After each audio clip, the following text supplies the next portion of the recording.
Hello दोस्तों, स्वागत है आपका फिर से नए क्लास। दोस्तों आज हम करने वाले हैं महादेवी वर्मा का जीवन परिचय कक्षा 10 वालों के लिए। ये दोस्तों मोस्ट इम्पोर्टेंट वीडियो है यूपी बोर्ड वालों के लिए। दोस्तों जीवन परिचय बहुत ही इम्पोर्टेंट होने वाला है। सो दोस्तों वीडियो को एंड तक जरूर देखना और वीडियो पसंद आए तो लाइक शेयर जरूर करना। तो चलिए दोस्तों हम अपनी वीडियो को शुरू करते हैं। और इस जीवन परिचय को दोस्तों मैं कह रहा हूँ ना, आपने इसको याद कर लिया ना तो आपके 5 नंबर कहीं ना गए, क्योंकि दोस्तों आप जीवन परिचय 5 नंबर का आता है। तो इसीलिए दोस्तों आपको ये जीवन परिचय पढ़ना बहुत ही जरूरी है और ये दोस्तों महादेवी वर्मा का बहुत ही इंपॉर्टेंट जीवन परिचय है। तो चलिए दोस्तों आज की हम वीडियो को शुरू करते हैं। इससे पहले दोस्तों आपने हमारे जीवन परिचय की इतनी वीडियो बनी है आपने नहीं देखी है तो उनको जरूर देखना, मैं डिस्क्रिप्शन में लिंक दे दूंगा। तो देखिए दोस्तों आपको सबसे पहले हेडिंग डालनी होगी जीवन परिचय। उसके बाद दोस्तों लिखना होगा महादेवी वर्मा का जन्म सन 1907 ईस्वी। ये दोस्तों याद रखना 1907 ईस्वी को उत्तर प्रदेश राज्य के फर्रुखाबाद नामक जनपद में हुआ था। वो दोस्तों यहाँ तक हुआ। ये लाइन तो दोस्तों आपको लिखनी होगी क्योंकि इसमें इनकी क्या आ रही है, जन्म तिथि आ रही है। मैं दोस्तों आपको बताऊं जो इम्पोर्टेंट क्या होता है, इनका जन्म तिथि, इनकी मृत्यु और इनके पिता का नाम, माता का नाम और इन्होंने क्या किया, बस यही इनका इम्पोर्टेंट होता है और कुछ नहीं होता। और लास्ट में होती हैं वो उनकी रचनाएं होती हैं जो लास्ट में लिखी जाती हैं। तो इसी प्रकार से हम इस जीवन परिचय को हम समझेंगे, ना कि हम इसे रटेंगे। तो हम आगे देखते हैं। इसमें लिखा है इनके पिता का नाम गोविंद प्रसाद वर्मा तथा माता का नाम हेमरानी देवी था। यानी जो इनके दोस्तों पिता का नाम था वो क्या था, गोविंद प्रसाद वर्मा, और माता का नाम था हेमरानी देवी। और दोस्तों मैं बता रहा हूँ अगर आपको ये जीवन परिचय याद, ट्रिक भी बताऊंगा किस तरह से आप शॉर्ट फॉर्म में भी इसको याद कर सकते हैं। तो हम आगे देखते हैं। इनकी प्रारंभिक शिक्षा इंदौर में उच्च शिक्षा प्रयोग में हुई। यानी इनकी जो दोस्तों प्रारंभिक शिक्षा यानी जो शुरुआत की शिक्षा होती है, जो बालपन की शिक्षा होती है वो क्या हुई इनकी इंदौर में, तथा उच्च शिक्षा यानी जो अब बड़ी शिक्षा होती है जो वो हुई इनकी किस में हुई, प्रयाग में। यहाँ तक ये दोस्तों क्या हुआ, ये इम्पोर्टेंट हुआ यहाँ पर प्रयाग में और यहाँ पर क्या हुई है, इंदौर में। ऐसे दोस्तों आपको इम्पोर्टेंट पॉइंट बनाने हैं। हम आगे देखते हैं क्या है। इनका विवाह 9 वर्ष यानी दोस्तों इनका विवाह 9 वर्ष की छोटी उम्र में ही स्वरूप नारायण वर्मा से हो गया, तभी तो इनका नाम महादेवी वर्मा लगा।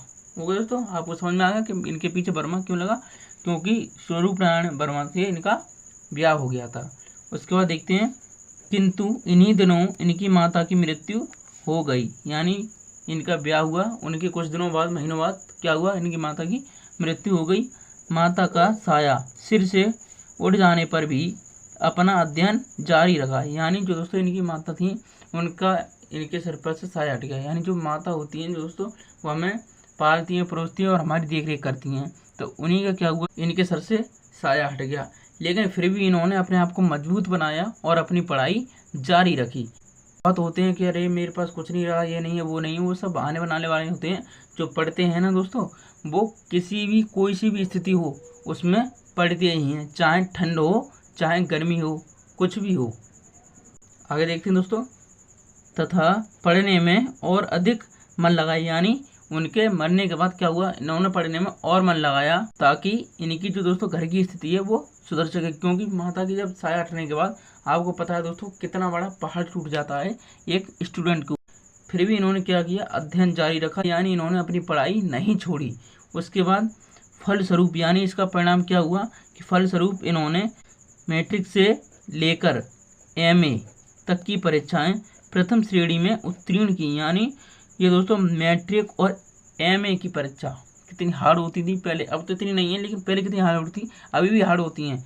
लेकिन फिर भी इन्होंने कितनी किया, प्रथम श्रेणी में इन्होंने उत्तीर्ण किया। बहुत ही दोस्तों इन्होंने मन लगाकर पढ़ा। इसका परिणाम क्या हुआ कि इनकी जो शिक्षा थी, जो मैट्रिक और एमए की, इन्होंने प्रथम यानी फर्स्ट श्रेणी से इन्होंने उत्तीर्ण किया यानी पास किया।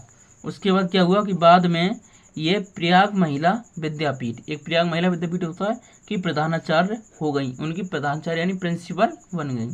भारत सरकार ने इन्हें पद्म भूषण दोस्तों एक उपाधि होती है, वो उन्हीं लोगों को मिलती है जो कुछ बड़ा कार्य करते हैं, अच्छा काम करते हैं, उन्हीं को मिलती है।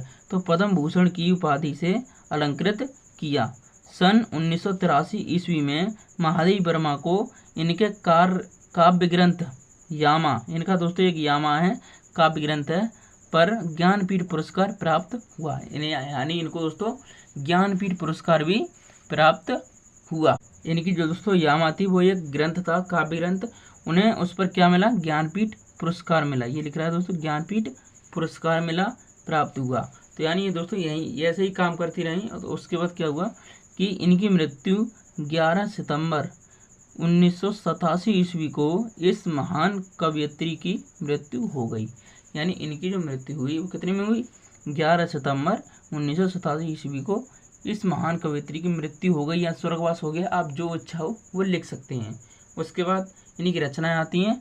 और दोस्तों रचनाएं मैं आपको दिखाता हूँ, मैंने बहुत ही शॉर्ट फॉर्म में और अच्छी तरह से रचनाएं लिखी हैं, जिससे आपका एक भी नंबर नहीं कटने वाला है। दोस्तों आपको पता होगा ये रचनाएं 2 नंबर की लिखी जाती हैं। अब 2 नंबर का आप यहाँ से आपके बिल्कुल पक्के हो जाएंगे। इनकी रचनाएं हैं, नंबर 1 निहार, नंबर 2 नीरजा, नंबर 3 रस्म, नंबर 4 अतीत के चलचित्र और नंबर 5 दीपशिखा। इनकी रचनाएं तो दोस्तों काफ़ी हैं, लेकिन जो इम्पोर्टेंट है मेन रचनाएं वही मैंने इसमें ली हैं, ताकि आपको ज़्यादा परेशानी भी ना हो, अच्छी तरह से आपके जो 5 नंबर हैं वो आपके कंप्लीट हो जाए। ओके, तो देखिए दोस्तों मैं आपको इसको फिर से समझाता हूँ कि पूरा जीवन परिचय कैसे आप समझ सकते हैं। देखिए दोस्तों मैं आपको समझाता हूँ। देखिए यहाँ पर सबसे पहले आपको क्या करना होगा, इनकी जो सन है वो याद रखनी होगी। ये सन याद करने के बाद इनका दोस्तों जो जन्म स्थान है वो याद रखना होगा। उसके बाद इनके जो पिता का नाम है वो याद रखना होगा। उसके बाद इनके माता का नाम, और उसके बाद इन्होंने प्राथमिक शिक्षा की थी वो कहाँ से की थी, इन्होंने इंदौर से की थी। और जो उच्च शिक्षा की थी वो कहाँ से की थी, प्रयाग से की थी। ये दोस्तों ये आपको याद रखना होगा। उसके बाद इनका जो विवाह था वो मात्र 9 वर्ष की उम्र में ही हो गया था।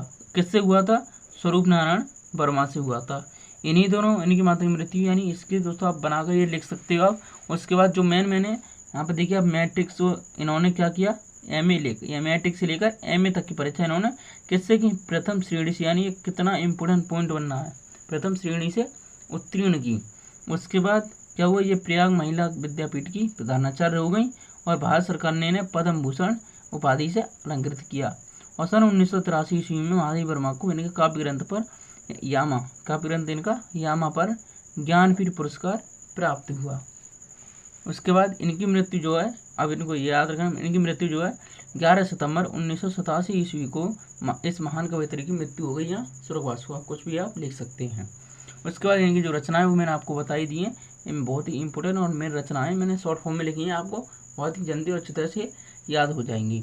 तो दोस्तों मैंने आपको बताया ना, जो मेन पॉइंट होते हैं वही याद रखने होते हैं।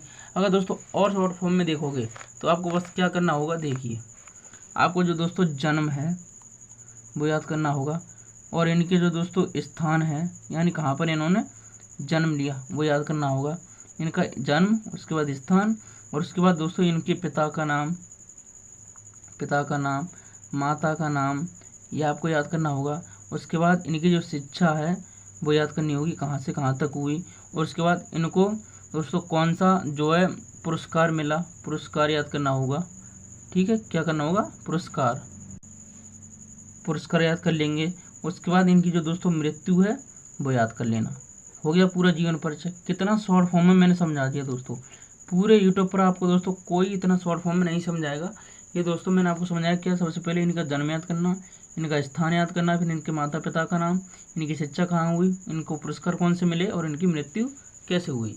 बस यही दोस्तों, कैसे हुई और कहाँ पर हुई और किस सन में हुई, ये आपको दोस्तों बस याद करना, और कुछ ज़्यादा इसमें बड़ी बात नहीं है। महादेवी वर्मा का जीवन परिचय बहुत ही सरल है और बहुत ही इम्पोर्टेंट भी है दोस्तों, इसीलिए इस जीवन परिचय को आप जरूर अच्छे से याद करना।